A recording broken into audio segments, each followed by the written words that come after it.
I don't get this. It's GrrCON. Everybody's supposed to be hungover, but y'all have energy. It's astounding. I love it.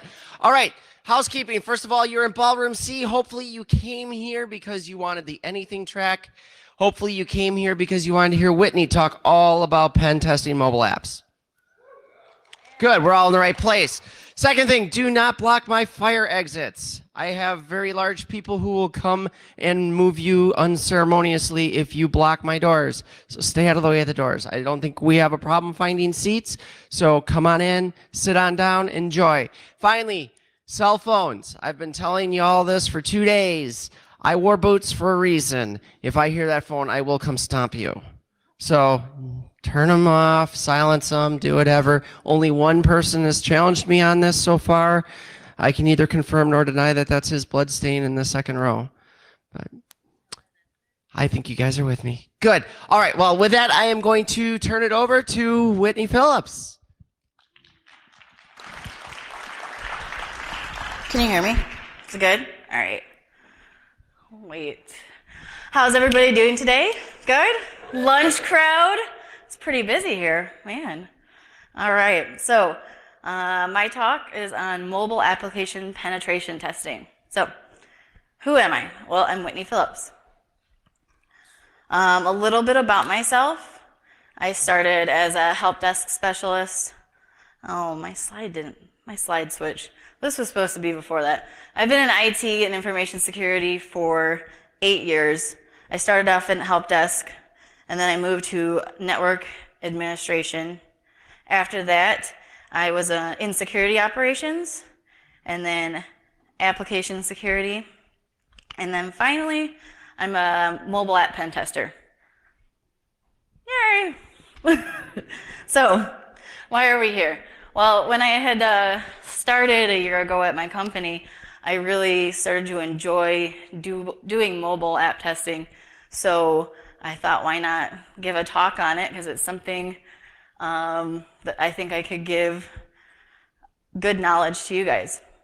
So today's talk is just going to be a high-level overview of the tools that I use day in and day out. Because each tool that I'm going to present to you, you could do a whole presentation on. They have so much information, but I'm going to give you links and just ideas of what to use on it, and then you can go ahead and take it from there. So this is me, my first day at work. This is my coworker in the back, right there, dealing with my shit. So, yep. All right, so let's get started. First, what you're going to need is you're going to need hardware. So with mobile app testing, you're obviously going to need a device. So we're going to start with a rooted Android device. This is the only slide I have for this because each Android that you have is going to be a completely different root. So you'll have to just go ahead and do your Google foo and get the right root process, but then after that, you'll be good. My next thing is Genymotion. So Genymotion is an Android emulator. Mainly designed for developers, but it's really great for pen testers because if you can see, I can spool up as many Android devices as I want, and you can do whatever OS, or maybe you want a Google Pixel running 8.1 or 8.0, and then you can just kill it off and restart fresh if that one doesn't work with what you're trying to test with. Don't believe it's free, but you do get a 30-day trial, and as many fake emails as you can make, you can totally, have as much time with it as you want. So, yay for fake emails. So this is another photo of the Genymotion. On the right-hand side is what your emulator would look like. So it looks just like a phone, but it's on your laptop. And then I put this picture up here because this is one of the great features that it has. It dumps logs of the phone, so you don't have to do it all manually, and you can just pick out what you want to look at. So kind of easier than going through the rooted way of the phone. So we're done with Android. Next we're going to go on to iOS. So you're going to want a jailbroken iPhone. Now there's several jailbreaks out right now. The one I'm most familiar with is good old Electra, because I'm running on a really old phone. Super easy to jailbreak. But, you know, we have to throw it up there. Who knows, you might have it 11.3 or 11.0.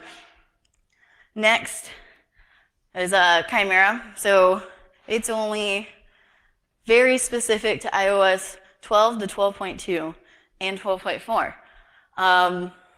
Rule of thumb, if a jailbreak comes out and you know you have an iPhone device that you want to jailbreak, you jailbreak it that day because you might not get the chance the next day to jailbreak. So just throwing that out there. And then this last one just came out, Checkmate. So this is utilizing a permanent unpatchable boot ROM exploit for like millions of iOS devices. Obviously, it works on 11 generations of iPhone from 4S to X. So, little disclaimer, like if you go to their website, they will tell you to back up your shit because it might kill your phone. So, I'm not, you know, we should always back up. We'll just put it that way. Just back up your shit. So, you got your device, right? All right, so we're ready to test this app. Well, how do you get the app? Well, obtaining it.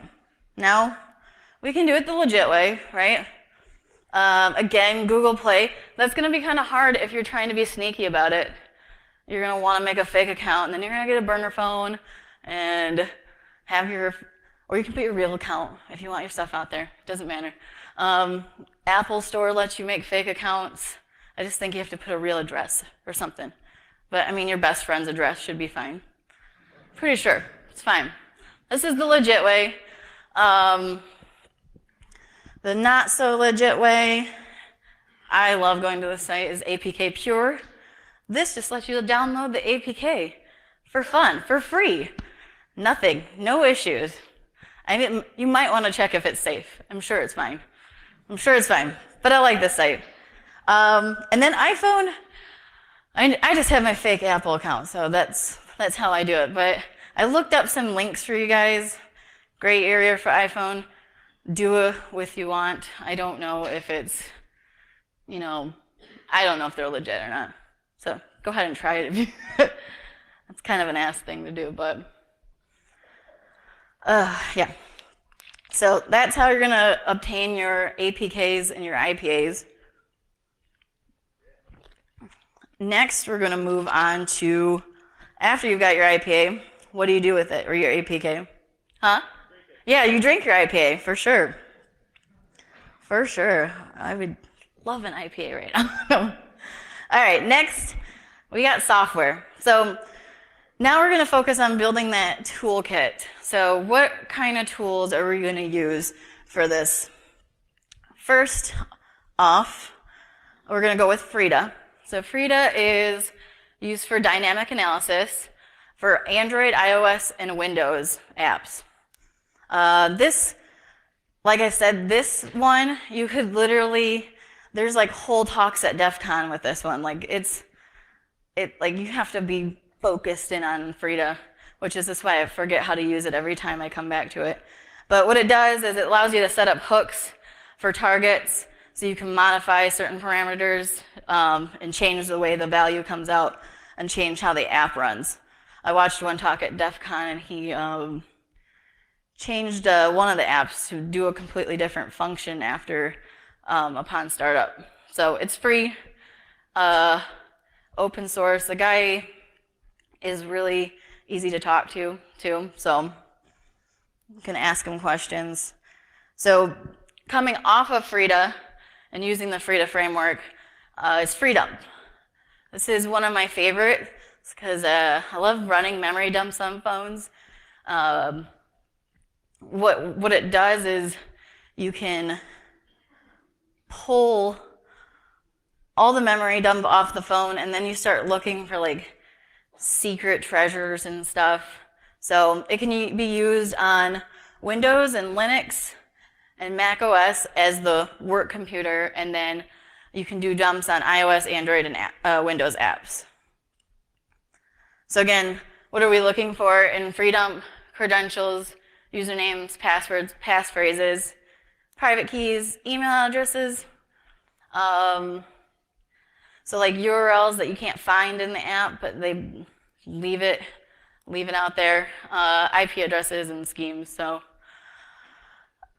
I don't know, it's a good one. Sometimes like you'll find like dumb stuff developers say in there, like random things. So one more tool from Frida that I like to use is Frida iOS dump. This pulls a decrypted IPA from your jailbroken phone. So basically, after that, you've got that decrypted IPA, then you can use it to manipulate it and reload it into your phone to see if anything's changed. And it's always nice to have a decrypted IPA. Okay.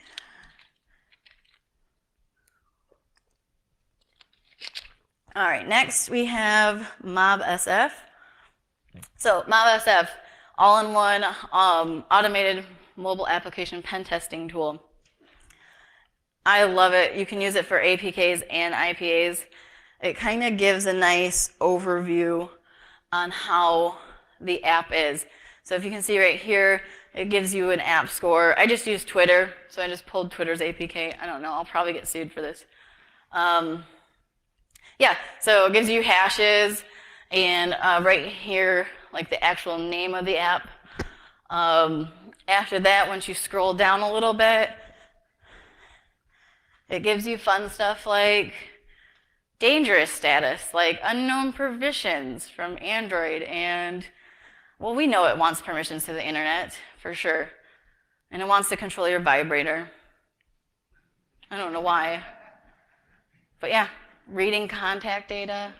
So yeah, so you get this, and then you get like all this other fun stuff. It's really cool. And so that tool is, you can get it on GitHub, and then you install it, and then run it on your command line, and go to the website that it gives you. But I like it. It also gives me locations inside the APK to look for questionable stuff. So yeah, MobSF, good tool. Now we're going to talk about Burp Suite. We should all know Burp Suite. Mainly I use this to reinforce what traffic the app is using. Next we have Wireshark, again, capturing traffic. You want to know if that device or that app is running HTTPS, HTTP, what IP addresses it's going to. So you want to check for that. So how do we run Wireshark on your device? For the iPhone, for an iOS device, what you're going to do is get your UDID number from iTunes, and you're going to run this command with your phone connected. This RVICTL-S and your UDID. And then what that will do is connect your device. And then from there, you can run a sudo TCP dump. And it's going to pull a dump of pull a capture, and then you'll pop it into Wireshark.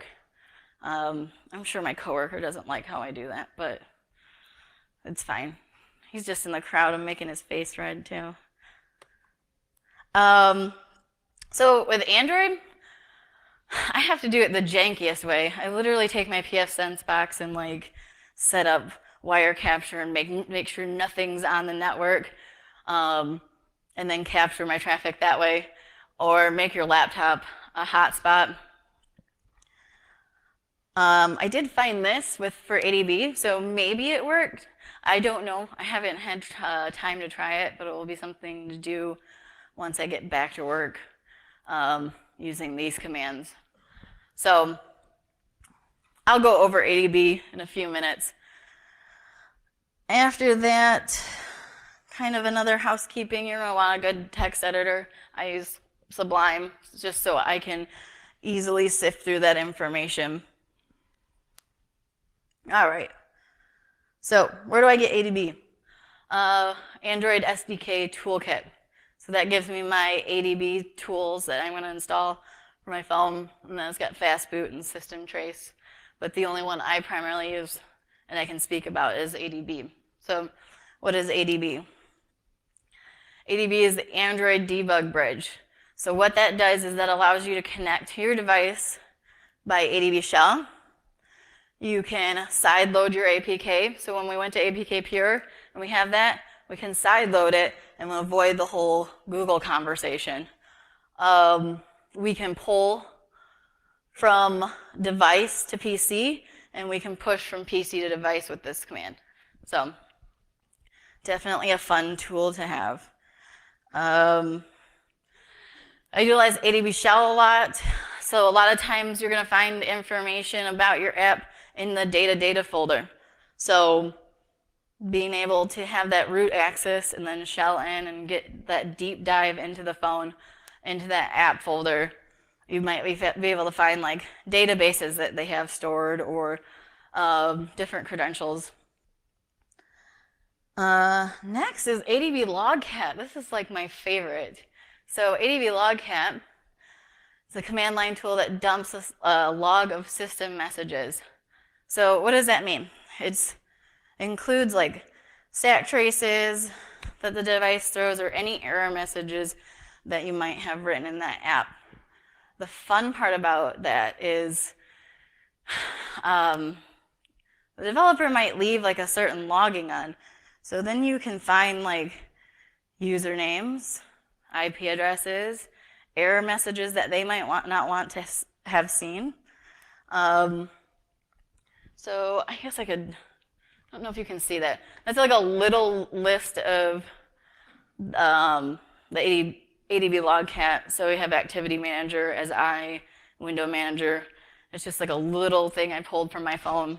But then this is the logging characters. So we want to really focus on that warning and even debug for sure, but warning and error. Yeah, so yeah, it helps you find treasures. Last on this Android bit, I have Android APK tool. So this is, it can decode your APK, and then you're allowed to rebuild it afterwards. Basically, we use it to decode, then mess around with the app logging and see if we can make it run different or give us different error messages afterwards. So another fun tool.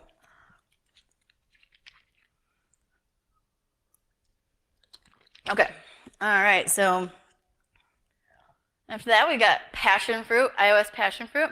So this, you'll connect your device, you'll go to your app, and what we'll do is, I like it because it's got the different, your file locations or where the application is stored at. And then from there I get on Filesa and dig through and strip out all the information I need. But that's the front page that it gives. It is crappy though, because it will just bomb out on you for no reason. And I'm pretty sure it's called crappy iOS analyzer or something. So it really stands up to its name. So then I'll give you your folders right here. But a lot of times you're not gonna, you don't get a lot of access to that. So that's why I use that's why I connect to it through SSH and take all that information off of there. But it gives me a location to look for. It also runs Objective-C classes and methods, and you can see how that's done. And then also keychains, cookies, and user defaults. So it can give you some good information, or sometimes it just doesn't give you anything. So you have to just go through and see what you can use or utilize it for your next steps. All right, so after we have all that, we need to focus on some decompiling. So these are two decompilers that we use. Basically, all decompilers are going to act different with your different apps. We're looking for all kinds of sensitive information to API URLs, API keys, secrets, hard-coded passwords in the app. So JDEX and CFR are two. And then we also have GrrCON.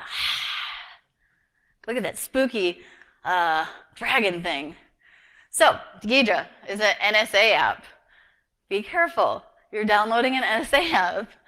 I mean, it's really good decompiler. So, GrrCON supports Windows, Mac OS, and Linux. And it's such a beast. Like, this is another one of those that you could literally, I think there was a whole workshop at DEF CON for GrrCON. So, if you have the heart to spend time and live in it, I don't. But that's just me. All right, so what are we even looking for? Like, we got this all set up.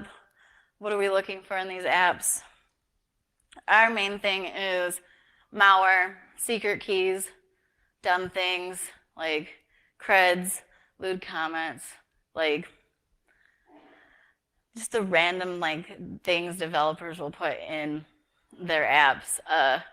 Then URLs, URIs, IP addresses, and email addresses, and we can use those to then research that app a little bit more. And basically, you know, oh, I found this IP address, so I'm going to go show it in and see exactly what's going on. Or, oh, I found his email address. Let's just send them some weird shit and see if they respond back. Yeah, that kind of stuff. So with that, so I've got all that information. I also have some training material too. So this is one of the books that I use right here to also, I guess, beef up my application pen testing. And then we have hacking and securing iOS applications, stealing the data. Another book I use, this guy, I don't know who, this guy's my kick-ass boss, so he schooled us one time with his book. He's like, hey, this part of my book says no, when we were doing testing. So yeah, check that one out. This one right here, basically everything I told you is in this book, and it's for free. So yeah, mobile security testing guide. Check it out. And then I have this guy. This is not mobile testing, but our dear friend Clappy Monkey Mike Kemp is featured in this, so I thought I would leave it in my slides for you guys to see. Just pick it up so you can have a little memento of him. But with that, I am done. Do you guys have any questions? No?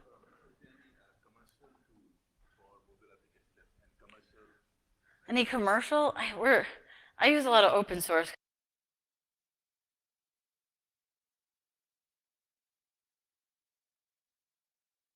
Other companies like good on open source. So, and I think I like using open source because then you're not tied down to a company. And when you're trying to be sneaky and stuff, then they don't know what. So.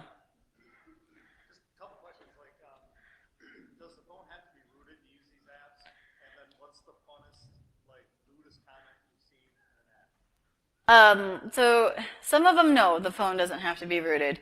But, I mean, to get the full effect of what you're searching for, you're going to want that rooted phone. Lewdest comment, my coworker is going to be, hi, ghetto Android. That's, yeah. It's like, all right, what are you talking about? And then I saw one, I think something like the quick sly fox. I think it's all like the alphabets or whatever. I found that one time. Just, you're like scrolling through these long lists and you're like, what the hell? Why are these people, what are they talking about? So. Some of the applications are developed using Xamarin, and Xamarin can be deployed in iOS and Android. Mm-hmm. The same application can deploy in two environments. So if to test Android environment, do we need to test iOS as well, if it's the same application? I would think so, yeah. If you want to, so the question is, like, do you need a test for both Android and iOS? Yeah, because I have done audits for both Android and iOS, and they do act differently. So yeah, you would want to run tests on both of them. So back there? Oh. No, I haven't broken into anything crazy lately. Mine's pretty tame right now, so nothing too crazy. Back there, or way back there? I'll get you afterwards. How about that? All right. Anybody else have any questions? Right here?